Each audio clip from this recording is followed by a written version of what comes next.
नमस्कार।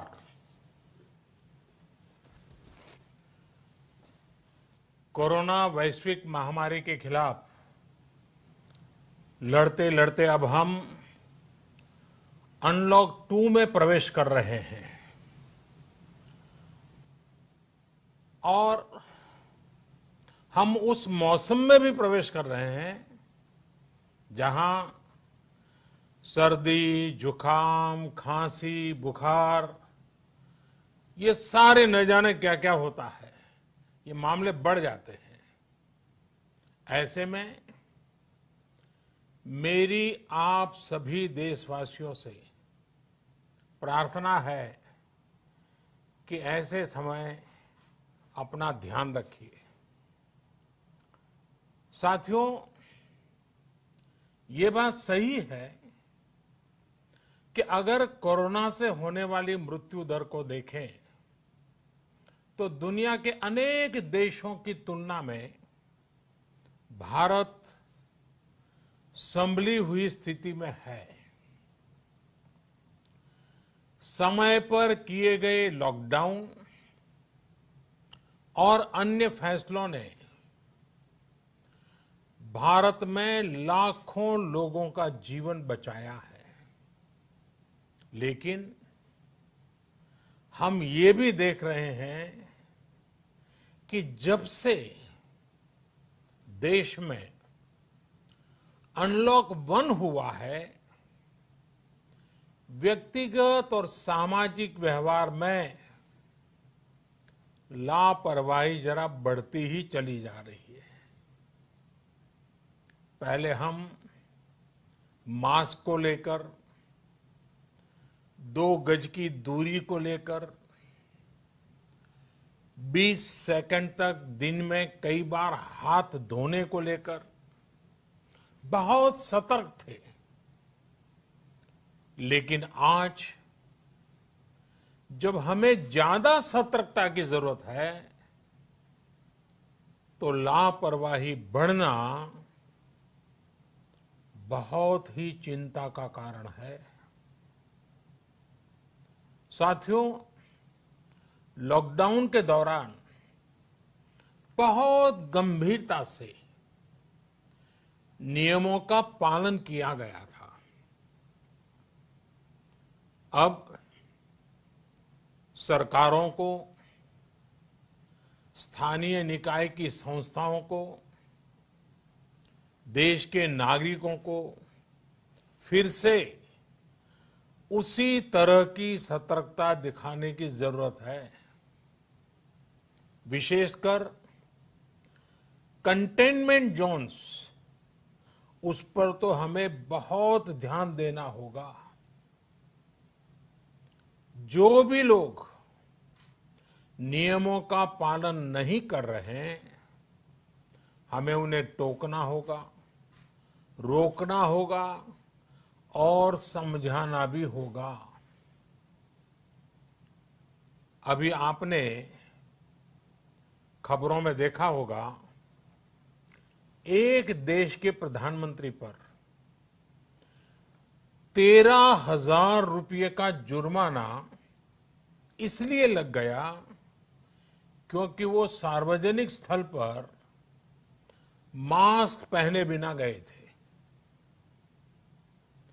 भारत में भी स्थानीय प्रशासन को इसी चुस्ती से काम करना चाहिए। ये 130 करोड़ देशवासियों के जीवन की रक्षा करने का अभियान है। भारत में गांव का प्रधान हो या देश का प्रधानमंत्री, कोई भी नियमों से ऊपर नहीं है। साथियों, लॉकडाउन के दौरान देश की सर्वोच्च प्राथमिकता रही ऐसी स्थिति न आए कि किसी गरीब के घर में चूल्हा न जले। केंद्र सरकार हो, राज्य सरकारें हो, सिविल सोसाइटी के लोग हों, सभी ने पूरा प्रयास किया कि इतने बड़े देश में हमारा कोई गरीब भाई बहन भूखा न सोए। देश हो या व्यक्ति, समय पर फैसले लेने से, संवेदनशीलता से फैसले लेने से किसी भी संकट का मुकाबला करने की शक्ति अनेक गुना बढ़ जाती है। इसलिए लॉकडाउन होते ही सरकार प्रधानमंत्री गरीब कल्याण योजना लेकर आई। इस योजना के तहत गरीबों के लिए 2.25 लाख करोड़ रुपए का पैकेज दिया गया। साथियों, बीते 3 महीनों में 20 करोड़ गरीब परिवारों के जनधन खातों में सीधे 31,000 करोड़ रुपया जमा करवाए गए हैं। इस दौरान 9 करोड़ से अधिक किसानों के बैंक खातों में 18,000 करोड़ रुपए जमा हुए हैं। इसके साथ ही गांवों में श्रमिकों को रोजगार देने के लिए प्रधानमंत्री गरीब कल्याण रोजगार अभियान तेज गति से आरंभ कर दिया गया है। इस पर सरकार 50,000 करोड़ रुपए खर्च कर रही है।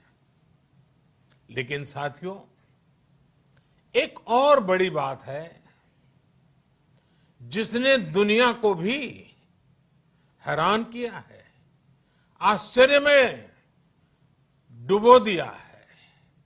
वो ये कि कोरोना से लड़ते हुए भारत में 80 करोड़ से ज्यादा लोगों को 3 महीने का राशन, यानी परिवार के हर सदस्य को 5 किलो गेहूं या चावल मुफ्त दिया गया। इसके अतिरिक्त प्रति परिवार हर महीने 1 किलो दाल भी मुफ्त दी गई। यानी एक तरह से देखें तो अमेरिका की कुल जनसंख्या से 2.5 गुना अधिक लोगों को, ब्रिटेन की जनसंख्या से 12 गुना अधिक लोगों को और यूरोपियन यूनियन की आबादी से लगभग 2 गुने से ज्यादा लोगों को हमारी सरकार ने मुफ्त अनाज दिया है। साथियों, आज मैं इसी से जुड़ी एक महत्वपूर्ण घोषणा करने जा रहा हूं।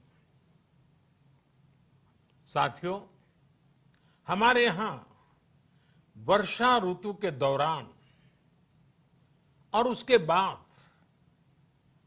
मुख्य तौर पर कृषि क्षेत्र में, एग्रीकल्चर सेक्टर में ही ज्यादा काम होता है। अन्य दूसरे सेक्टरों में थोड़ी सुस्ती रहती है। जुलाई से धीरे धीरे त्योहारों का भी माहौल बनने लगता है। अब आप देखिए, अभी 5 जुलाई को गुरु पूर्णिमा है, फिर सावन शुरू हो रहा है, फिर 15 अगस्त आएगी, रक्षाबंधन आएगा, कृष्णा जन्माष्टमी आएगी, गणेश चतुर्थी आएगी, ओणम होगा और आगे जाएं तो काटी बिहू है, नवरात्रि है, दुर्गा पूजा है, दशहरा है, दीपावली है, छठी मैया की पूजा है। त्योहारों का ये समय जरूरतें भी बढ़ाता है, खर्च भी बढ़ाता है। इन सभी बातों को ध्यान में रखते हुए ये फैसला लिया गया है कि प्रधानमंत्री गरीब कल्याण अन्न योजना का विस्तार अब दिवाली और छठ पूजा तक, यानी नवंबर महीने के आखिर तक कर दिया जाएगा।